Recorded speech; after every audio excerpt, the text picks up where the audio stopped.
दुहापा, क्या हुआ? अजमत साहिबा की तबीयत खराब है।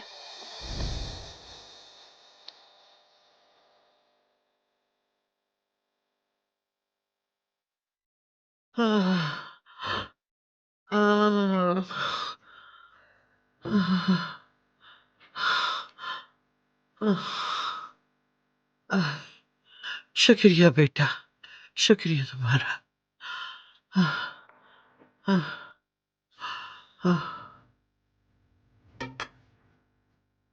दुहापा, हमाम तैयार करवाइए।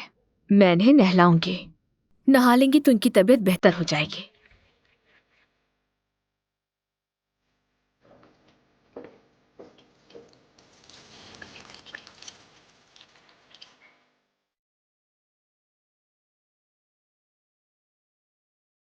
मैं ये अच्छी लड़की वाले अंदाज नहीं मानती।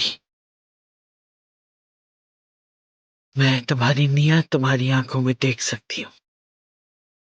कान खोल के सुन लो कि तुम मेरे खानदान के लिए नहुसत हो।